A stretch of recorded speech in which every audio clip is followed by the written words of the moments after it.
जय गुरु जी संगत जी। वीडियो को लाइक कीजिए, चैनल को सब्सक्राइब कीजिए और बेल आइकन को प्रेस कर दीजिए ताकि आपको लेटेस्ट वीडियो की जानकारी अच्छे से मिल सके। जय गुरु जी संगत जी। गुरु जी का अनंतम अनंतम शुक्राना। गुरु जी के श्री चरणों में कोटि कोटि प्रणाम और गुरु जी की प्यारी प्यारी संगत को जय गुरु जी। संगत जी, अक्सर हम जीवन में सोचते हैं कि हमने जीवन में ऐसा कोई पाप नहीं किया, फिर भी हमारे जीवन में इतना कष्ट क्यों आया। ये कष्ट कहीं से नहीं बल्कि लोगों की बुराई करने के कारण उनके पाप कर्मों से आया होता है, जो बुराई करते ही हमारे खाते में ट्रांसफर हो जाता है। संगत जी, इस बात को मैं आपको सत्संग के अंत में एक कहानी के माध्यम से और गहराई से समझाऊंगी। आज का सत्संग भी बहुत सुंदर है, बहुत खास है, गुरु जी की प्यारी संगत का सत्संग है। आप सभी से रिक्वेस्ट है कि सत्संग पूरा सुने, अंत तक सुने और गुरु जी की दी हुई ब्लेसिंग्स को प्राप्त करें। संगत जी, हम सत्संग शुरू करें उससे पहले आप सभी से रिक्वेस्ट है कि आप सभी अपने सत्संग सुंदर लिखावट में हिंदी में ईमेल आईडी और व्हाट्सएप पर शेयर कर सकते हैं। अगर आप चाहो तो ईमेल आईडी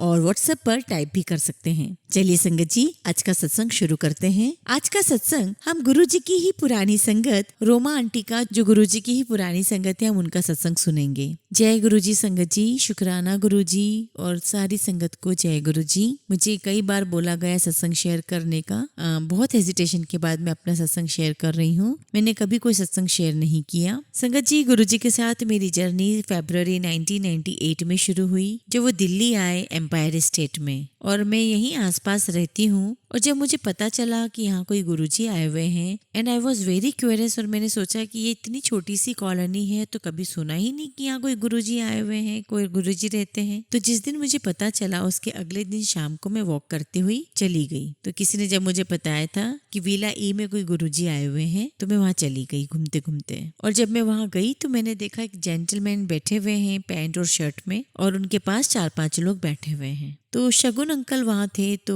तब तो मुझे नहीं पता था कि वो कौन है। तो मैंने उनसे पूछा कि यहाँ कोई गुरुजी रहते हैं। तो उन्होंने मुझसे पूछा कि आप कौन हो, कहाँ से आए हो। तो अंकल मुझे कुछ बोलते उसके पहले मैंने देखा गुरुजी की तरफ कि वो वहाँ बैठे हुए हैं, और मैंने सोचा कि जो कुर्सी पर बैठे हुए हैं तो शायद वही गुरुजी होंगे, और मैं सीधे उनके पास चली गई और बोला मैंने, नमस्ते गुरुजी। और गुरुजी मुझे देखते हैं और बोलते हैं कि तू कहाँ से आई है। तो मैंने कहा गुरुजी मैं यहीं पर ही रहती हूँ। तो गुरुजी मुझे बोलते हैं कि केड़े नंबर विच। मैंने अपने घर का नंबर बताया। तो फिर गुरुजी ने मुझसे पूछा कि क्या नाम है तुम्हारा। तो मैंने कहा कि गुरुजी मेरा नाम रोमा है। और गुरुजी बोलते हैं इतना गंदा नाम। एकदम से मुझे लगा और मैं सोचने लगी कि अरे ऐसे कौन बोलता है। तो गुरुजी मुझे बोलते हैं इतना बुरा नाम, तुम्हारे बच्चों का क्या नाम है। तो मैंने कहा कि गुरुजी मैं अकेली ही हूँ। तो मुझे बोलते हैं कि अच्छा तुम्हारे भाई का क्या नाम है। तो मैंने भाई का भी नाम बता दिया। तो गुरुजी बोले सबके नाम तो सही है, तेरा नाम किसने रखा। तो मैंने कहा गुरुजी मेरे पेरेंट्स ने नाम रखा है। तो गुरुजी बोले कि नहीं नहीं, तुम्हारा नाम तो बिल्कुल अच्छा नहीं है, ये नाम तो बिल्कुल अच्छा नहीं है। तो तब तो मुझे पता ही नहीं था कि गुरुजी कौन है, क्या है, कैसे हैं। बस मेरे मुंह से एकदम अचानक से निकल गया, ठीक है गुरुजी आप मेरा नाम बदल दो। तो गुरुजी ने मुझे तुरंत जवाब दिया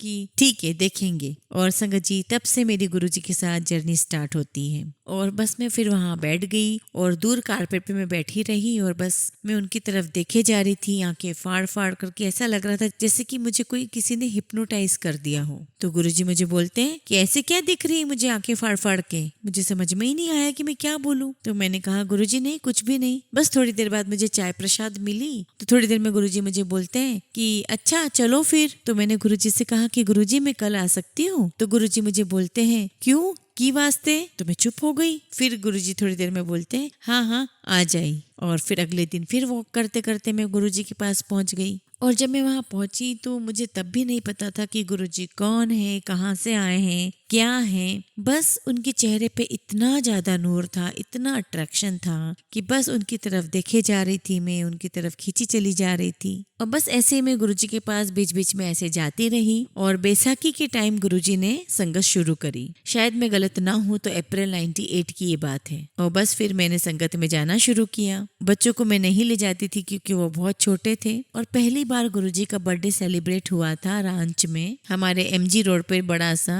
रांच एक फार्म था एमजी रोड पर। और गुरुजी सुबह से आधी रात तक बैठे हुए थे। दिल्ली से, राजस्थान से, पंजाब से, आई थिंक मैं गलत ना हो तो लगभग 25,000 से ज्यादा वहाँ पे पब्लिक आई हुई थी। सब आते जा रहे थे, लंगर खाते जा रहे थे, प्रसाद लेकर जा रहे थे। और वो गुरुजी का सबसे पहला और सबसे बड़ा सत्संग था और इंट्रोडक्शन उन्होंने संगत को दिया था। मैं ये बोलूंगी कि आई वॉज एब्सोल्युटली mesmerized। वो कौन थे ये तो मुझे नहीं पता था, पर वो सुपर कंप्यूटर थे। उनके पास सबका सब कुछ डाटा फीड था, सब कुछ पता था गुरुजी को। और आपको देखते ही गुरुजी स्कैन कर लेते थे, आपका पास्ट, आपका प्रेजेंट, आपका फ्यूचर। मैं जब भी गुरुजी के पास जाती थी, बस मैं वहां जाती, गुरुजी को देखती रहती थी, बैठती थी। गुरुजी को सब कुछ पता होता था कि आप कब गए, कहाँ जा रहे हो, कब ऑफिस जा रहे हो, कब नहीं जा रहे हो, कब आपने क्या काम किया है, सब कुछ गुरुजी को पता था। आपके फ्रेंड्स कौन थे, आपके एनिमीज कौन थे। तो ऐसे कभी कभी ना रैंडमली बोल देते थे गुरुजी कि आज मैं तेरे ऑफिस गया था। तो मैंने कहा गुरुजी मैं तो ऑफिस में ही थी। तो गुरुजी कहते हैं हाँ वहां पर एक ए नाम से एक लेडी है ना। तो मैंने कहा हाँ गुरुजी, बल्कि उससे ना दूर रहना तू। तो मुझे आई वॉज वेरी वंडर कि गुरुजी तो कभी आए नहीं, तो गुरुजी को कैसे पता। और बाद में पता लगा कि जिस लेडी के बारे में गुरुजी बोल रहे थे वो किसी फाइनेंशियल स्कैम में फंसी थी। तो ऐसे गुरुजी को सब कुछ पता ही होता था। तो गुरुजी ना कोई भी बात बड़ी कैजुअली बोल जाया करते थे कि तेरी फ्रेंड है ना, इसके साथ मत मिला कर। तो मैं जब बोलती थी कि नहीं नहीं गुरुजी वो तो मेरी बहुत क्लोज फ्रेंड है, तो गुरुजी बोलते नहीं नहीं काटा मार। तो बस गुरुजी की बात सुन करके मैंने थोड़ा डिस्टेंस मेंटेन करना शुरू किया। हालांकि गुरुजी कभी प्रीचर नहीं रहे हैं, कभी भी गुरुजी ने कोई उपदेश नहीं दिए हैं कि ऐसा करो वैसा करो, लेकिन कभी भी किसी भी रिलीजियस बुक से कुछ भी उसकी लिखी हुई बातें बताना शुरू कर दिया करते थे। कभी गुरु ग्रंथ साहिब से, तो कभी किसी भी रिलीजियस बुक से। और हम लोग इतने सरप्राइज होकर उन्हें देखते रहते थे। मैंने अपनी आंखों के सामने गुरुजी को कितनी बार मिरेकल्स करते हुए देखा है। कई प्रकार की बीमारियां लेके लोग उनके पास आया करते थे। मुझे याद है एक जना आया, उसको बहुत सीवियर पैरालिसिस था और उसका मुंह बिल्कुल टेढ़ा था।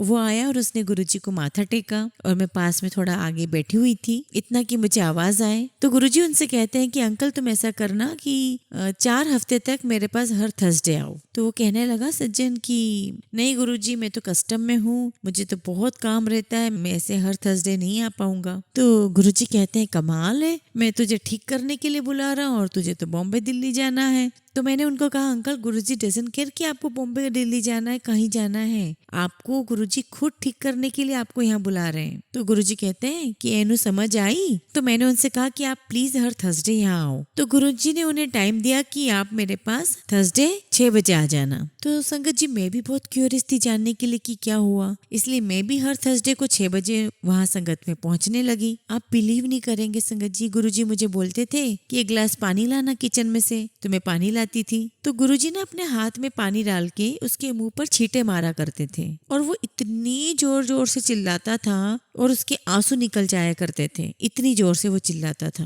पर हमें समझ में नहीं आता था कि गुरुजी पानी का छींटा मार रहे हैं, लेकिन व्हाई इज सो अनकंफर्टेबल। और एक गिलास में से लगभग गुरुजी 3-4 बार छींटा मारा करते थे। जब गुरुजी छींटे मारते उसका चेहरा पूरा लाल हो जाया करता था और उसका चेहरा पूरी तरीके से सीधे हाथ की तरफ झुका हुआ था, घुमा हुआ था, टेढ़ा था। और फिर गुरुजी ये सब करके उसको बोलते थे कि जा बैठ जा, लंगर खा के जाए। 2 थर्सडे हो गए और तीसरे थर्सडे पर मुझे लगा कि इनके चेहरे में, इनके फेस में कोई फर्क है। तो मैंने उन जेंटलमैन से पूछा कि जब मैंने आपको पहली बार देखा था और अब देख रही हूँ तो आपके चेहरे में काफी अंतर है। तो मैं उनसे पूछना चाहती थी और मैंने उनसे पूछा कि जब गुरुजी आपको छींटा मारते थे तो आप इतनी जोर जोर से क्यों चिल्लाते थे। तो वो मुझे बोलने लगा कि मुझे उस समय ऐसा लगता था कि जैसे कोई मुझे स्टील की चेन से मार रहा हो, वैसा मुझे दर्द होता था। तो मैंने उनको कहा पर वो तो पानी होता था, गुरुजी तो पानी का ही छींटा मारते थे। तो वो बोला हाँ वो तो मुझे भी पता है, पर पता नहीं क्यों मुझे ऐसा लगता था कि कोई मुझे चेन से मार रहा है। तो मैंने गुरुजी से बोला कि गुरुजी उनको तो बहुत दर्द होता है। तो गुरुजी कहते हैं उसके ग्रह ही ऐसे हैं, मैं उसके ग्रह काट रहा हूँ। लेकिन जो गुरुजी ने उस समय बोला वो तो हमें इतना समझ में नहीं आया। लेकिन 4th थर्सडे के बाद उस जेंटलमैन का चेहरा पूरा नॉर्मल हो गया और वो जेंटलमैन जब पूरे ठीक हो गए तो उसके बाद हमने उनको संगत में फिर कभी नहीं देखा। तो ऐसे हमने कितनी बार देखा कि लोगों के काम हो जाते थे, वो दोबारा संगत में लौट कर नहीं आते थे। तो गुरुजी कहा करते थे कि कोई मुझसे प्रमोशन मांगने आता है, कोई नौकरी मांगने आता है, कोई बीमारी ठीक कराने आता है, लेकिन कोई मुझसे असली चीज नहीं मांगने आता। और कहते थे कि सारे लोग मुझसे इतनी छोटी छोटी चीजें मांग कर चले जाते हैं। गुरुजी कहते हैं कि लोगों को पता ही नहीं है, वो मुझसे मारुति मांगते रहते हैं, उन्हें पता ही नहीं कि मैं उन्हें मर्सिडीज देना चाहता हूँ। तो कहते हैं गुरु से मांगो नहीं मानो। पर जब मैं गुरुजी के पास आई, मुझे बिल्कुल पंजाबी नहीं आती थी, पर संगत में आके मैं पूरी तरीके से पंजाबी सीख गई और कुछ सालों बाद तो मैं दूसरी संगत के लिए ट्रांसलेट करने लगी कि गुरुजी ने क्या बोला। तो गुरुजी कहते भी थे कि इन्हें समझा दे कि लोटा लाना है, क्या करना है। हमारी दुनिया गुरुजी के आसपास सिमट गई थी, हमें कुछ सोचता ही नहीं था। और जब मेरे पेरेंट्स को पता चला कि मैं ऐसे किसी गुरुजी के पास जाती हूँ, तो उन्होंने भी मुझे डिस्करेज करना शुरू कर दिया। बोलते हैं कि तुम रोज कहाँ चली जाती हो रात को, कभी तुम 12 बजे आती हो, कभी 1 बजे आती हो, ये कौन से गुरु जो रात को बैठते हैं। तो मैं अपनी मम्मी को समझाती थी कि नहीं मम्मा, मुझे मालूम है कि व्हाट आई एम डूइंग और मैं कहाँ जाती हूँ, मैं कोई स्टूपिड नहीं हूँ, मैं जो भी कर रही हूँ बहुत सोच समझ के कर रही हूँ। मैं उनसे कहती थी कि आप ये मत देखो कि मैं 12 बजे जाती हूँ कि मैं 1 बजे जाती हूँ, आप ये देखो कि मैं कहाँ जाती हूँ। It was a very beautiful place, बहुत सुंदर जगह है जहाँ मैं जाती हूँ मम्मी। तो एक दिन क्या हुआ कि मैं गुरुजी को माथा टेक कर उठी तो गुरुजी मुझे कहते हैं कि माँ की कहती है कि तू गलत गुरु के चक्कर में पड़ गई है। और जब गुरुजी ने मुझे ये बोला तो आई वॉज वेरी एम्बेरेस, मुझे बड़ी शर्म आए। तब मैंने उनको कहा कि नहीं गुरुजी ऐसा नहीं है, उनको शायद ना मालूम नहीं है। तो गुरुजी ने मुझे एक तारीख दी, एक डेट दी और बोला कि अपनी मम्मी पापा को यहाँ लेकर के आना। फिर मेरे अपने पेरेंट्स को बताया कि आप लोग को आना पड़ेगा क्योंकि गुरुजी ने आपको बुलाया है। और जब वो आए और जब उन्होंने देखा, he was very mesmerized, he was very attracted towards the Guruji, क्योंकि वहाँ कुछ था ही नहीं सिवाय डिविनिटी के, सिवाय इस दिव्यता के। तो संगत जी जब हम संगत में आते थे तो कितनी बजे आना है, कितनी बजे जाना है, वो आपके हाथ में होता ही नहीं था, वो सब कुछ गुरुजी तय करते थे। और ऐसे ही सब लोग मुझे बोलने लगे, मुझे टोकने लग गए कि तुम कहाँ जाते हो, कहाँ जाने लग गए हो। और जब मैं बोलती थी कि मैं गुरुजी के पास जाती हूँ तो सबको लगता था कि आई वॉज वेरी क्रेजी, कि मैं किन गुरुओं के चक्कर में पड़ गई हूँ। तो गुरुजी कहने लगे कि जब भी तुझसे कोई कुछ पूछे तो कह दिया कर फ्रेंड के पास गई थी, सहेली के पास गई थी, किसी पार्टी से लौट करके आ रही हूँ। क्योंकि रात में हम 12 बजे, 1 बजे, 2 बजे पार्टी में से तो आ सकते हैं, लेकिन रात के 12 या 1 या 2 बजे हम किसी गुरु के पास से नहीं आ सकते, क्योंकि ऐसी मेंटेलिटी है हमारे समाज की, हमारे लोगों की। तो ठीक है, फिर मैंने घर पर ऐसे ही बोलना शुरू कर दिया। जब भी किसी का फोन आता वो बाहर गई है, नेबर के यहाँ गई है, फ्रेंड के यहाँ गई है। तो बस मेरे नेबर्स भी पूछने लगे तुम करते क्या हो वहां पर। तो बस मैंने भी यही कहा कि कुछ नहीं करते हैं हम तो वहां पर बस कीर्तन सुनते हैं, गुरुजी के साथ बैठते हैं, उनकी बातें सुनते हैं। आप बिलीव नहीं करेंगे संगत जी, गुरुजी के पास टाइम ऐसे बीत जाता था कि वहां से आने का मन ही नहीं करता था। और जब मेरे पेरेंट्स गुरुजी से इंट्रोड्यूस हुए तो धीरे धीरे वो भी आना शुरू हो गए। और गुरुजी मुझसे बात करते थे, मेरी मम्मा से बात करते थे, लेकिन Guruji never speak to my father. तो मेरे फादर कहते हैं कि मैं तो गुरुजी के पास ऐसे ही जाता हूँ, लेकिन आज तक गुरुजी ने मेरे साथ कॉन्वर्सेशन नहीं की। खैर एनीवे, मेरा भाई है, छोटा भाई है एक, जो बॉम्बे में रहता था उस वक्त, और वो बोला करता था कि देखो तुम लोग जहाँ भी जा रहे हो थोड़ा सा वॉच रखो, कहाँ जाते हो, क्या करते हो। वो कहने लगा कि आई डोंट नो तुम्हें क्या हो गया है, तुम कैसे गुरुओं के चक्कर में पड़ सकते हो। और बस मैं बोला करती थी कि नहीं तुम एक बार यहाँ आकर के देखो। मैंने उसे कभी फोर्स नहीं किया गुरुजी के पास आने के लिए या जुड़ने के लिए, क्योंकि आप बाबा किसी को गुरुजी के पास आने के लिए बोलते तो लोगों को लगता है कि देखो ये तो गुरुजी की मार्केटिंग कर रही है। आजकल तो लोग बहुत क्यूरियस है बड़े मंदिर आने के लिए, आप किसी को बोलो तो बड़े आसानी से चलने के लिए तैयार हो जाते हैं। लेकिन उस टाइम इतना मुश्किल था, इतना डिफिकल्ट था, क्योंकि लोग को विश्वास होता ही नहीं था कि ईश्वर भी मनुष्य के रूप में आ सकते हैं, हमारे बीच बैठ सकते हैं, हमसे बातें कर सकते हैं। तो संगत जी मेरा भाई मेरे पास दिल्ली आया करता था और वहाँ रुकता था, मेरे पास रहता था। और जब भी मुझे रात में गुरुजी के पास जाना होता वो कहता था कि ठीक है तुम जाओ और मैं बाहर होकर आता हूँ। तो मुझे बहुत बुरा लगता कि देखो मेरा भाई मेरे पास ही आता है, मेरे पास रह रहा है, पर गुरुजी के पास मिलने नहीं आ पा रहा। तो गुरुजी भी कभी नहीं बोलते थे कि उसे लेकर के आ, हमेशा गुरुजी मुझसे बोलते थे कि ब्रदर आया हुआ है। तो मैंने कहा हाँ गुरुजी। तो मैं कहती थी कि ऑफिस के लोगों के साथ गया हुआ है, ये यहाँ गया हुआ है। लेकिन गुरुजी तो हर बात जानते थे, सब कुछ जानते थे। मेरे भाई का खुद का अपना सत्संग है, वो खुद अपने आप से शेयर करेगा कैसे वो गुरुजी से कनेक्ट हुआ, कितना कितना वो गुरुजी को प्यार करता है, मानता है, गुरुजी की कितनी ब्लेसिंग्स हैं, वो खुद ही आई थिंक वो अपना सत्संग शेयर करेगा। तो बस धीरे धीरे ऐसे मेरी पूरी फैमिली आना शुरू हो गई, मेरे बच्चे भी आना शुरू हो गए। तो मेरे बच्चे भी यहाँ आते थे, यहाँ खेलते खेलते गुरुजी के मत्था टेक लेते थे, गुरुजी से बातें करते थे। और एग्जाम के टाइम पर गुरुजी उनके पेंसिल बॉक्स, उनकी रबर, पेंसिल, पेन्स सब ब्लेस करके देते थे गुरुजी। संगत जी, गुरुजी ओमनी प्रेजेंट है। वो एक ही बार में एक ही समय पर कई जगह हुआ करते थे। संगत जी, एक दिन जनवरी 1999 को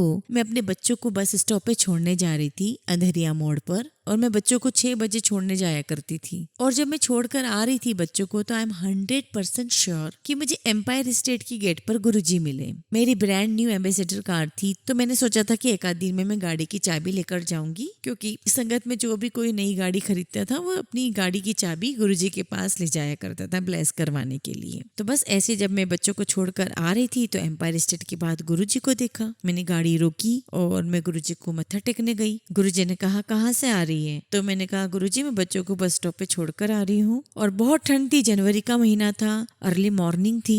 तो गुरुजी ने मुझे कहा कि अच्छा चलो ठीक है, मुझे अंदर घर तक छोड़ दो। तो बस मैंने गाड़ी का दरवाजा खोला, गुरुजी गाड़ी में बैठे और मैंने फिर गुरुजी को उनकी वीला ई तक छोड़ा। और बस जैसे मैंने छोड़ा तो गुरुजी ने मुझे इशारा किया कि मत्था टेकने के लिए उतरना नहीं है, रिवर्स कर लो गाड़ी। जब तक गुरुजी गेट के अंदर गए, मैंने कार रिवर्स की और मैं वहां से आ गई। और मैं बहुत आई वॉज वेरी थ्रिल्ड कि मुझे गुरुजी के दर्शन हुए थे। और मैं कुछ ही महीनों पुरानी थी और मुझे तब इतना एक्सपीरियंस नहीं था कि गुरुजी हर जगह हो सकते हैं, यहाँ भी कहीं पर भी हो सकते थे। और उस दिन मेरा बहुत बुरा एक्सीडेंट हुआ। तो मैंने सोचा कि आज ही गुरुजी मेरी गाड़ी में बैठे हैं और मैंने सोचा था कि गुरुजी मेरी गाड़ी को ब्लेस करेंगे। और मेरा तो इतना बुरा एक्सीडेंट हुआ है। नए नए मोबाइल का चलन भी था, इतना मोबाइल को कैरी करना हम यूज्ड टू में नहीं थे। तो उस दिन मैं मोबाइल घर पर भी भूल गई थी। और गुरुजी जहाँ जिस साइड बैठे थे उसी साइड गाड़ी की टक्कर लगी थी। मैं पूरी तरीके से हिल गई थी और मैंने देखा कि अरे गुरुजी जहाँ बैठे थे वहीं उसी साइड से एक्सीडेंट हुआ, कितना सारा नुकसान हो गया है। और उस पल को मुझे थॉट आ ही नहीं रहा था कि मुझे कुछ भी हो सकता था। मैं बार बार गाड़ी के बारे में ही विचार कर रही थी। और अगले दिन संडे था, मैं गुरुजी के पास जल्दी चली गई और मैंने कहा, गुरुजी आप मेरी गाड़ी में बैठे, मेरी गाड़ी का तो एक्सीडेंट हो गया। और ये मन ही मन में गुरुजी से मैं ये सवाल कर रही थी और मैं बार बार गुरुजी की तरफ देखना चाह रही थी, लेकिन गुरुजी मेरी तरफ देख ही नहीं रहे थे। जब गुरुजी चाहेंगे तभी हम की तरफ देख पाते थे, उनसे अच्छे से बात कर सकते थे। और गुरुजी मुझे इग्नोर किए जा रहे थे। तब गुरुजी की छोटे छोटे स्वरूप आए हुए थे लैमिनेट होकर के। तो गुरुजी सारी संगत को किसी को दे रहे थे, किसको 1 दे रहे थे, 2 दे रहे थे, लेकिन गुरुजी मुझे दे ही नहीं रहे थे। और मैं सोचती थी कि गुरुजी मुझे भूल गए फोटो देना। तो मैंने कहा, गुरुजी मुझे नहीं मिली और गुरुजी मुझे इग्नोर कर रहे हैं टोटली। तब ऐसा होता था कि जब लंगर का समय होता था तो जब गुरुजी संगत को लंगर करवाते थे तब खुद भी अपने कमरे में चले जाते थे और वो खुद भी वहां पर लंगर कर रहे होते थे। बस तो फिर ऐसे लंगर का टाइम हो गया, लंगर करने लगे तो मुझे तो लगा ऐसा कि आज तो गुरुजी से बात ही नहीं हो पाएगी। और सडनली मुझे मैसेज मिलता है कि गुरुजी आपको अंदर बुला रहे हैं। और मैं बस दौड़ी दौड़ी गई अंदर। तो गुरुजी बोलते, हाँ फिर क्या हुआ, आ गई, क्या हुआ आज? और गुरुजी ऐसे बिहेव कर रहे जैसे उन्हें कुछ पता ही ना हो। तो मैंने कहा, गुरुजी आज मेरा बहुत बड़ा एक्सीडेंट हुआ है। और बस ये कहने की देर थी कि गुरुजी शुरू हो गए। कहते हैं कि तू ब्राउन पैंट पाके तू कहाँ घूमती फिर रही थी? जब मेरा एक्सीडेंट हुआ उसके एक दिन पहले मैं ब्राउन पैंट पहन करके घूम रही थी कार में। तो मुझे लगा कि गुरुजी ने मुझे कहीं देख लिया होगा। तो मुझे कहने लगे कि मोबाइल फोन का क्या फायदा हुआ जब तू लेके ही नहीं गई? तो संगत जी, nobody knew that I had forgotten to bring the mobile phone. I was shocked. तब गुरुजी ने मुझे मेरा पूरा एंटायर एक्सीडेंट डिस्क्राइब किया और कहने लगे कि जो गाड़ी ने मारा वो इस कलर की थी, उसमें 3 लेडीज थी और जो लेडी जो ड्राइवर सीट पर थी वो सिगरेट पी रही थी, वो नो एंट्री से आ रही थी। मैं बहुत शॉक्ड में थी, बल्कि हाँ जी गुरुजी, पर मेरी गाड़ी पूरी टूट गई। तो गुरुजी बोलते, ले कमली तेनू अपनी गड्डी दा रोना पिया है। तो गुरुजी बोलते, तेनू पता तेने कितने फ्रैक्चर होने से आज? 11 फ्रैक्चर। तो मैं शॉक्ड हो गई और मैं इमेजिन ही नहीं कर सकती थी कि मेरा एक भी फ्रैक्चर नहीं हुआ और गुरुजी मेरे 11 फ्रैक्चर बता रहे थे। मैंने बोला, गुरुजी मेरे?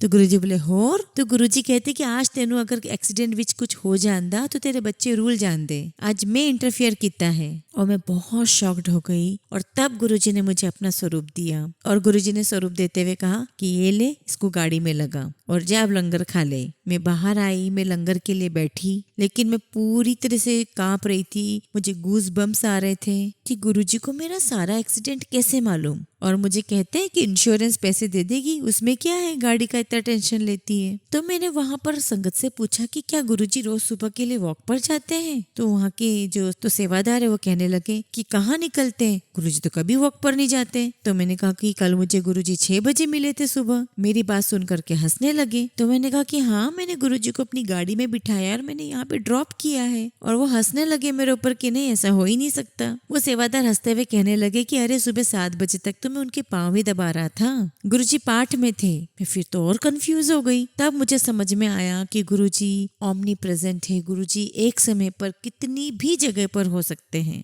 संगत जी, वैसे तो सत्संग बहुत सारे हैं गुरुजी के, बहुत प्यारे एक्सपीरियंस है मेरी लाइफ में गुरुजी के।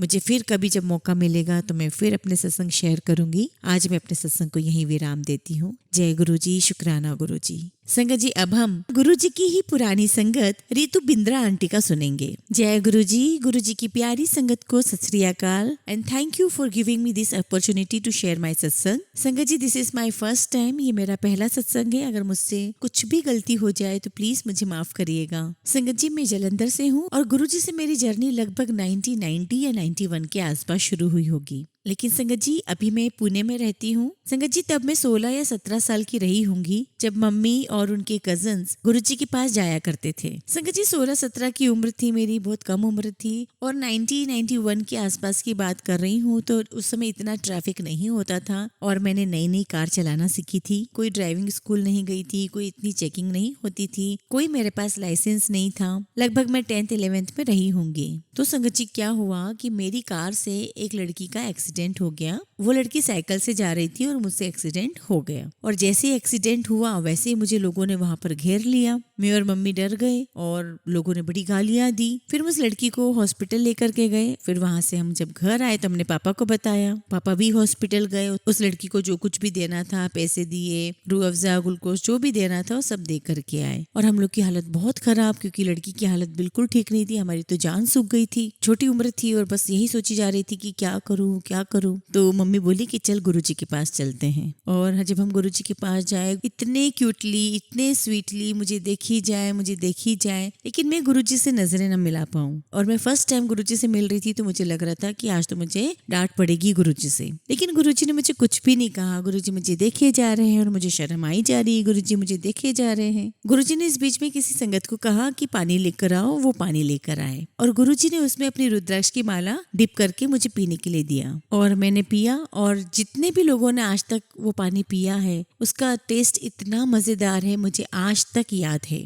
आज तक मैंने सिर्फ 2 ही बार पिया है, लेकिन मैं किस्मत वाली हूँ कि कम से कम मैंने पिया तो है। तो गुरुजी को मम्मी ने बताया कि ऐसे ऐसे एक्सीडेंट हुआ है। तो ऑब्वियसली गुरुजी को तो सब कुछ पता था। तो गुरुजी कहते हैं कि वो लड़की ना एक्टिंग कर रही है, कुछ नहीं हुआ उसे। तो गुरुजी के मुंह से सब सुन के मुझे बहुत राहत मिली, थैंक गॉड। तो फिर मुझे देख करके कहते हैं, गुरुजी तू अब ना राजमा चावल खा के गड्डी नहीं चलानी। तो मम्मी कहती, देख गुरुजी कितने बड़े पहुंचे हुए हैं, तूने चावल खा के कार चलाई थी। और फिर उसके बाद में गुरुजी को सिर्फ एक ही बार मिली। और फिर फैमिली का गुरुजी के पास जाना डिसकंटिन्यू हो गया। और मुझे बहुत बुरा लगा कि हम गुरुजी के पास फिर नहीं जा पाए। संगत जी, मेरी फैमिली की ना क्या खराब आदत है कि जो पहुंचा हुआ पंडित है, जो पहुंचा हुआ संत है, उसके पास चले जाते हैं। और हमें तो अब जाके पता चला कि गुरुजी माय गॉड कितने बड़े भगवान हैं, महाशिव हैं। लेकिन खैर चलो, एनीवेज जो कुछ भी हुआ सब गुरुजी की मर्जी से ही हुआ। हम कौन होते हैं कुछ भी बोलने वाले। बस ऐसे ही टाइम निकल गया। लास्ट ईयर क्या हुआ संगत जी कि हमारे स्कूल का रीयूनियन हुआ। मैं अभी पुणे में हूँ। तो रीयूनियन जब हुआ तो वैसे तो मैं जलंधर नहीं गई। हम लोग सब व्हाट्सएप पे सब कनेक्टेड हो गए, खूब बातें हुआ करती थी हमारी। और एक सोनिया आंटी है, वो भी गुरुजी की संगत है, तो वो भी हमारी रीयूनियन में ही थी। तो मैं और सोनिया आंटी डेली गुरुजी के बारे में दिन रात बातें करते। और सोनिया आंटी ने पहली बार मुझे जैथरा अंकल का सत्संग भेजा। फिर मैंने यूट्यूब से शिव अंकल का सुना, रघुवीर अंकल का सत्संग सुना, फिर धीरे धीरे आरती आंटी का सत्संग सुना। मुझे तो धीरे धीरे गुरुजी के सत्संग का नशा हो गया। तो मैंने कहा कहा सोनिया तू कितनी लकी है, तू शिव अंकल को मिली है। तो सोनिया आंटी बोली कि गुरुजी कहते थे कि मेरे साथ पड़ा हुआ है। तो सोनिया कहने लगी कि नहीं रितु तू भी बहुत लकी है, तुझे गुरुजी ने दोबारा अपने शरण में लिया हुआ है। फिर तो मुझे लालच आ गया, फिर मैंने कहा कि मुझे तो मिलना है गुरुजी को, और फिर मैंने यहाँ पर ऑनलाइन सर्चिंग शुरू कर दी। तो मुझे फेसबुक पर अचानक ही लिंक मिल गया कि यहाँ हो रहा है गुरुजी का सत्संग। तो जो आंटी है जो सत्संग कर रहे थे उन्होंने मुझे समझाया कि यहाँ पर सत्संग हो रहा है, और मैं खुद फेसबुक पे सर्च कर रही थी, यूट्यूब पे सर्च कर रही थी, और मुझे कहाँ मिला सत्संग, अपने घर के सिर्फ 1 किलोमीटर दूरी पर। इसका मतलब ये है कि गुरुजी भी मुझे देख रहे थे कि कितना जुनून है, कि कितना मुझे सर्च करती, कितना मुझे पता लगाती है। लगी रहे जुनून से, देखती रहे, और मैं भी सर्च करती रही और मुझे मिला घर के 1 किलोमीटर के पास में। और संगत जी जब मैं पहली बार गई तो वो था दिन 10 नवंबर का। संगत जी मेरे इन-लॉज आए हुए थे 1 नवंबर को, और उनको वापस रिटर्न दिल्ली जाना था 10 नवंबर को, और 10 नवंबर के दिन ही सत्संग था। तो लॉकडाउन से पहले की बात बता रही हूँ, 12 बजे से लेके 2 बजे के बीच में सत्संग होता था। तो मैंने सोचा कि मम्मी पापा को एयरपोर्ट छोड़ दूंगी और फिर then I will go for satsang. और मम्मी पापा को ड्रॉप किया और फिर मैं सत्संग चली गई, और शाम को वापस घर आई। तो मेरे हस्बैंड कहने लगे कि डैड का फोन आया था कि कह रहे थे कि फ्लाइट तो 2 घंटे लेट थी, अगर पहले देखा होता तो हम थोड़ी लेट आते यहाँ पर। तो मैंने गुरुजी को थैंक यू बोला कि गुरुजी थैंक यू, पहले पता नहीं चला वरना मेरा सत्संग में आना रह जाता। वैसे संगत जी ऐसा कुछ नहीं है, मैं सत्संग दोबारा भी आ सकती थी, पापा मम्मी भी बहुत इंपॉर्टेंट है। लेकिन संगत जी उस दिन विजय अंकल और एक आंटी आए हुए थे, उनका सत्संग मैं मिस नहीं करना चाहती थी। बस इसी तरीके से मैं जाती रही, और मैं जाती क्या रही, गुरुजी मुझे बुलाते रहे और मैं सत्संग अटेंड करती रही। फिर 25 जनवरी को मेरा बर्थडे आया, और अगले दिन 26 जनवरी को मेरे दोनों बच्चों का बर्थडे था।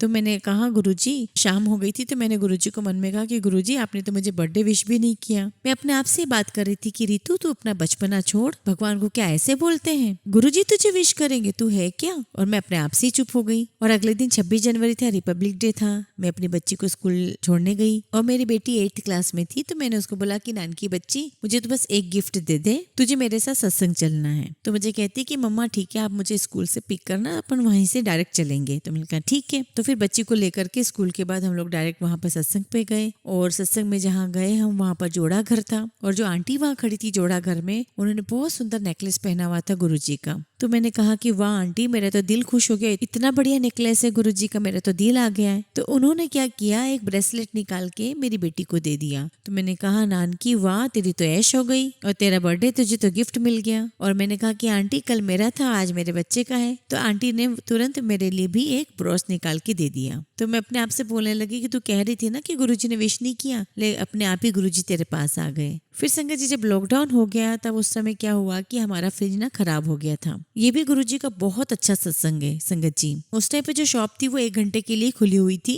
और वो डिलीवरी निकाल रहे थे, और हमें नया फ्रिज मिल गया। तो संगत जी क्या हुआ कि मेरे जो लेफ्ट हैंड की जो फिंगर्स है वो बहुत दर्द हो रही थी। तो मैंने कहा कि हाय राम मेरी फिंगर से इतनी दर्द हो रही है, मेरी उंगलियां इतनी दर्द हो रही है, देखूं मैं क्या हुआ, ना सूजन है ना कुछ है, पर दर्द बहुत हो रही है। नॉर्मल हिलाऊं तो हिले, लेकिन दर्द भी हुए। तो मैंने सोचा कि जिस चीज के बारे में हम ज्यादा सोचते हैं तो ज्यादा होता है, ज्यादा फील होता है। तो फिर मैंने उस दर्द के बारे में से दिमाग हटा लिया। तो मैंने गूगल पे सर्च करने शुरू किया, जॉइंट पेन वगैरह सब। मुझे कुछ समझ में नहीं आ रहा था। बस 1-2 हफ्ते 10 दिन उंगलियां दर्द होती रही। मैंने गुरुजी को बोला गुरुजी मुझे ठीक कर दो, मुझे चलते फिरते लेके जाना, मुझे बीमार नहीं करना, मुझे बीमार नहीं होना है। और ये सब बातें मैं भूल भी गई, और अगले दिन मेरी फिंगर्स भी ठीक हो गई। सॉरी मैं भूल गई संगत जी बताना कि जब मैंने गुरुजी को ये बात बोली तो थोड़े दिन पहले मैंने हरप्रीत अंकल का सत्संग सुना था, और उस सत्संग में उनकी भी फिंगर्स बहुत दुख रही थी, उनकी भी उंगलियां बहुत दुख रही थी। तो मुझे लगा हाय ना मुझे भी तो दर्द हो रहा था, मेरी भी तो उंगलियों में दर्द था, ठीक कैसे हो गई ये। तो मुझे याद आ गया कि हम लोग टेबल उठा के रख रहे थे, और मेरा हाथ टेबल के नीचे आ गया था, क्योंकि हम लोग उठा करके वो फ्रिज वहां पर रख रहे थे। मैं टेबल उठाते उठाते अपने बच्चे को बोल रही थी ही इज नाउ 21, तो मेरे लिए तो बच्चा ही है। मैं उसे बोल रही थी कि तुझे ना लग जाए, तो उसे ना लग जाए। उसको देखते हुए मैंने उसको टेबल को फिर नीचे रखा। मेरे हाथ में इतना दर्द आ गया, मैं इतनी चिल्लाई, मैं पलट पलट के रोती जाऊं कि हाय दर्द हाय दर्द। लेकिन बस गुरुजी ने ब्लेस कर दिया, मेरी उंगलियां ठीक हो गई। अब जब कोविड नया नया शुरू हुआ संगत जी, तो मेरी बेटी का गला दर्द होने लगा, और बस ये जब मैंने देखा तो मेरी तो जान ही निकल गई कि लो अब ये नया शुरू हो गया। और मैं यही सोचूं कि भगवान ना करे इसे कोविड हो, और अगर हो गया तो मैं इसे कहाँ लेकर जाऊंगी। और अगर लेकर जाना भी पड़ा हॉस्पिटल और वहां से मुझे हो गया तो और मुसीबत, क्योंकि मुझे तो वैसे भी अस्थमा है। तो मैंने उसे एक एंटी एलर्जी गोली दे दी। मैंने सोचा इसकी एंटीबायोटिक कल से शुरू करती हूँ, अभी रुक जाती हूँ। तो मैंने क्या किया संगत जी, जो आंटी ने इसको ब्रेसलेट दिया था वो ब्रेसलेट मैंने पानी में डिप किया और वो पानी मैंने गुरुजी का पिला दिया। ऐसे मंत्र जाप किया, मंत्र जाप करके पिला दिया। ऐसा गुरुजी ने करिश्मा किया संगत जी कि वो दिन है और आज का दिन है, इसका आज तक गला दर्द नहीं हुआ, कोई दवाई नहीं ली, कोई मेडिसिन नहीं ली। संगत जी याद है मैंने शुरुआत में कहा था कि मेरी कार से एक एक्सीडेंट हो गया था और गुरुजी ने कहा था कि राजमा चावल खा के गड्डी नहीं चलानी। तो वो डाउट मेरा अब जाकर के बाद में क्लियर हुआ। तो जब लॉकडाउन पूरी तरीके से अनाउंस हो गया था तो हमने सोचा कि चलो आइसक्रीम ले आते हैं और खा भी आते हैं। तो जाने से पहले मैंने गुरुजी को माथा टेका, साईं बाबा को माथा टेका और मैंने कार की चाबियां उठाई और इतने में मुझे आवाज आई, चावल खा के गड्डी नहीं चलानी। मैं इधर उधर देखूं कि कौन है, किसने मुझे बोला, पर इधर तो कोई भी नहीं, लेकिन आवाज तो आई। तो तब मुझे याद आया, तब मुझे मेरा डाउट क्लियर हुआ कि गुरुजी ने राजमा नहीं बोला था, सिर्फ चावल बोले थे कि चावल खा के गड्डी नहीं चलाना। वो डाउट भी गुरुजी ने मेरा क्लियर किया। संगत जी 10 दिन पहले की बात है, लास्ट वीक की ही बात है। मेरा मोबाइल हो गया था खराब, आधा घंटा हो गया, 40 मिनट्स, लेकिन वो चार्ज ही नहीं हो रहा और मैं बहुत डर गई। कोविड का टाइम था और मेरा मोबाइल ऑन ही ना होए। मैं बहुत देर तक उसको चार्ज करती रही, उसको मैनेज करती रही, लेकिन वो चार्ज ही नहीं हो रहा था। मेरे मोबाइल में मेरी बेटी के स्कूल से रिलेटेड सारी चीजें उसमें थी, सारा डेटा उसमें था। हाय मैं अब करूँ तो करूँ क्या। बस मैं गुरुजी के सामने बैठ गई। मैंने गुरुजी से अरदास की कि गुरुजी मैं नया फोन नहीं ले सकती, मेरे हस्बैंड की कोई जॉब नहीं है, मुझे तो यही मोबाइल आप ठीक करके दो। और बस मैं 2-3 मिनट ही बैठी होंगी और मैंने दिल से मंत्र जाप किया गुरुजी का। तो मैंने सोचा कि मैं अपनी नेबर का मोबाइल चार्जर यूज कर लेती हूँ, एक बार उसको ट्राई करके देखती हूँ, क्योंकि आईफोन मेरे पास भी था और उनके पास भी था। और मैंने उसके ट्राई किया और बस मेरा फोन ऑन हो गया। तो गुरुजी ने मुझे एक इंडिकेशन दिया कि तेरा चार्जर खराब था और गुरुजी मुझे टेस्ट कर रहे थे। एंड थैंकफुली मैं टेस्ट में हो गई पास। संगत जी मैं साईं बाबा को भी बहुत मानती हूँ और अब गुरुजी को भी बहुत मानती हूँ। तो मुझे ऐसा लगने लगा कि अरे ये मैंने क्या किया, मैंने कुछ चीट किया। पहले मैं साईं बाबा को मानती थी, अब तो गुरुजी मेरी सुप्रीम पावर हो गए, मैं अब उन्हीं को मानती हूँ। और ये सब सोचकर मुझे बहुत गिल्ट आ रहा था। तो सोनिया मेरी फ्रेंड बोलती है कि नहीं रितु ऐसा कुछ भी नहीं है, गुरुजी ने तुझे खुद चुना है अपनी डिवाइन संगत के लिए और उन्होंने खुद तुझे कनेक्ट किया अपने आप से, और ये सब कुछ तेरे हाथ में नहीं है। थोड़े दिन पहले मैंने विशेषपुरी अंकल का सत्संग सुना था। तो उस सत्संग में बताया उन्होंने कि वो शिरडी गए थे जब 100 ईयर्स हो गए थे, महासमाधि दिवस था साईं बाबा का। तो उनको सपने में गुरुजी भी आए और कहा था कि सत्संग कर ली, मुझे भी बुला ली। तो कुछ ऐसा सत्संग था उनका। और जब वो सत्संग मैंने सुना तो उससे मेरे सारे डाउट्स क्लियर हो गए। So I give my thanks to Visheshpuri uncle also कि उनका सत्संग सुना और मेरे सारे डाउट्स भी क्लियर हुए। बस संगत जी अब मैं अपनी वाणी को विराम देती हूँ। जय गुरु जी, शुक्राना गुरु जी। संगत जी हमेशा की तरह आज भी हम अपने सत्संग का अंत एक बहुत खूबसूरत कहानी से करेंगे। एक राजा ब्राह्मणों को भोज में महल के आंगन में भोजन करा रहा था। राजा का रसोइया खुले आंगन में भोजन पका रहा था। उसी समय एक चील अपने पंजे में एक जिंदा सांप को लेकर राजा के महल के ऊपर से गुजरी। तब पंजों में दबे सांप ने अपनी आत्मरक्षा में चील से बचने के लिए अपने फन से जहर निकाला। तब रसोइया जो लंगर ब्राह्मणों के लिए पका रहा था, उस लंगर में सांप के मुंह से निकली जहर की कुछ बूंदे खाने में गिर गई। किसी को कुछ पता नहीं चला। फलस्वरूप वो ब्राह्मण जो भोजन करने आए थे उन सबकी जहरीला खाना खाते ही मौत हो गई। अब जब राजा को सारे ब्राह्मणों की मृत्यु का पता चला तो ब्रह्म हत्या होने से उसे बहुत दुख हुआ। ऐसे में ऊपर बैठे यमराज के लिए भी यह फैसला लेना बहुत मुश्किल हो गया कि इस पाप कर्म का फल किसके खाते में जाएगा। पहला राजा जिसको पता ही नहीं था कि खाना जहरीला हो गया है, या रसोइया जिसको पता ही नहीं था कि खाना बनाते समय वह जहरीला हो गया है, या फिर वो चील जो जहरीले सांप के लिए राजा के ऊपर से गुजरी, या वो सांप जिसने अपनी आत्मरक्षा में जहर निकाला। बहुत दिनों तक ये मामला यमराज के दरबार में अटका रहा। फिर कुछ समय बाद कुछ ब्राह्मण राजा से मिलने उस राज्य में आए और उन्होंने किसी महिला से महल का रास्ता पूछा। उस महिला ने महल का रास्ता तो बता दिया, पर रास्ता बताने के साथ साथ ब्राह्मणों से यह भी कह दिया कि देखो भाई जरा ध्यान रखना, वह राजा आप जैसे ब्राह्मणों को खाने में जहर देकर मार देता है। बस जैसे ही उस महिला ने ये शब्द कहे उसी समय यमराज ने फैसला ले लिया कि उन मृत ब्राह्मणों की मृत्यु के पाप का फल इस महिला के खाते में जाएगा और इसे उस पाप का फल भोगना होगा। यमराज के दूतों ने पूछा, प्रभु ऐसा क्यों, जबकि उन मृत ब्राह्मणों की हत्या में उस महिला की कोई भूमिका भी नहीं थी। तब यमराज ने कहा कि देखो, जब कोई व्यक्ति पाप करता है तब उसे बड़ा आनंद मिलता है। पर उन मृत ब्राह्मणों की हत्या से न तो राजा को आनंद मिला, ना ही उस रसोइये को, ना ही सांप को आनंद मिला और ना ही उस चील को।